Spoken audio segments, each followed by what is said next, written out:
தாவேகா கூட்டணி பத்தி பரவலாக பேசிட்டு இருக்காங்க. இப்ப தமிழகத்துல அதிமுக கூட்டணி, இந்தியா கூட்டணி இருக்குது. தாவேகா, நாம் தமிழர் கட்சிகள் நிக்கிறாங்க. காங்கிரஸ் தலைமை தாவேகா அணியை மிகவும் பலவீனமா நினைக்குதா? இல்ல அப்படியே நான் நினைக்கல. விஜய் ஒரு பாப்புலர் மூவி ஸ்டார்ன்றதை முழுமையா ஏத்துக்கிறேன். அவருக்குன்னு ஒரு ஒரு ரசிகர் கூட்டம் இருக்குன்றதையும் ஏத்துக்கிறேன். அந்த ரசிகர் கூட்டம் ஒரு ஆதரவு கூட்டமா மாறுறதுக்கு வாய்ப்பு இருக்கு. அந்த ஆதரவு கூட்டம் ஒரு வாக்காக மாறுறதுக்கு வாய்ப்பு இருக்கு. ஆனா அந்த வாக்கு சீட்டா மாறுமான்னு கேட்டீங்கன்னா எனக்கு அதுல ஒரு கேள்விக்குறி இருக்குன்னு தான் சொல்றேன்.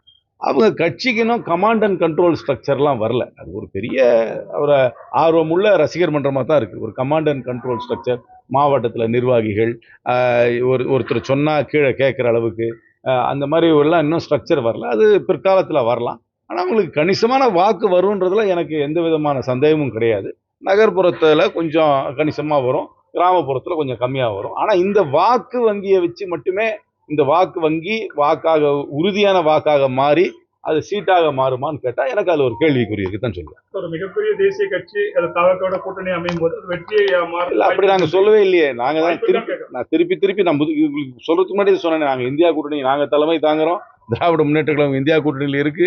தமிழ்நாட்டில் திராவிட முன்னேற்ற கழகம் இந்தியா கூட்டணிக்கு தலைமை தாங்குது. அந்த கூட்டணியில் இருக்குன்னு சொல்றதுனால அதுல வேற எந்த ஸ்பெகுலேஷனுக்கும் இடம் கிடையாது. இந்த தேர்தலை பொறுத்த வரைக்கும் உங்களுக்கு அனுப்பக்கூடிய தாவேகா எத்தனாவது இடம் பிடிக்கணும்? இது என்ன ஒலிம்பிக்ஸ்ல இல்ல, gold medal, silver medal, bronze medal கொடுக்கறதுக்கெல்லாம் வழி கிடையாது. யாரு தொகுதியில கூட ஓட்டு வாங்குறாங்களோ அவங்க தான் சீட்டு வாங்கிட்டு சட்டமன்றத்துக்கு போவாங்க.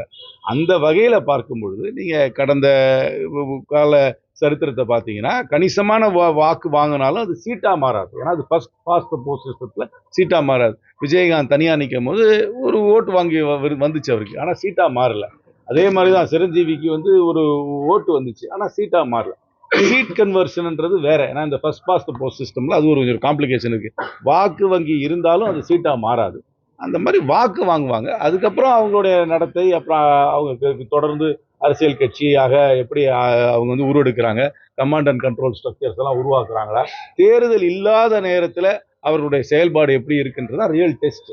ரியல் டெஸ்ட் ஒரு அரசியல் கட்சிக்கு எலெக்ஷன் மட்டும் டெஸ்டே கிடையாது. இன்ஃபேக்ட் தேர்தல் இல்லாத நேரத்தில் அந்த அரசியல் கட்சி எப்படி செயல்படுதுதான் ரியல் டெஸ்ட். அது போக போக தான் சொல்ல முடியும்.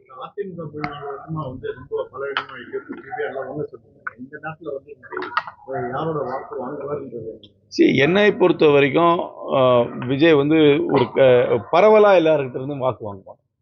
ஃபர்ஸ்ட் டைம் ஓட்டர், கொஞ்சம் அரசியல் மீது கொஞ்சம் ஆர்வம் இல்லாமல் இருக்கும் ஒரு இளைஞர் பட்டாளம், அவருடைய சினிமா மோகத்தால் ஈர்க்கப்படுகின்றவர்கள், ஒரு ஆழ்ந்த சித்தாந்த ரீதியாக செயல்படாம எந்த ஒரு ஐடியாலஜிக்கல் மூவிங்ஸும் இல்லாம ரொம்ப ஒரு பொலிட்டிக்கலா இருக்கிற டீப்பா பொலிட்டிக்கல் ஐடியாலஜிக்குள்ள போனவங்க அந்த பக்கம் போறதுக்கு வாய்ப்பு கம்மி.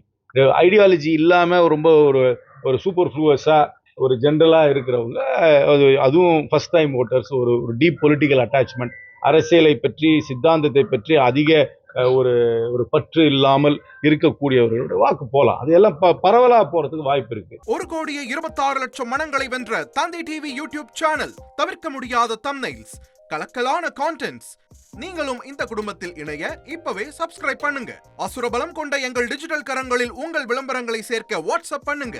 8939888378. Email advtv@dttv.in.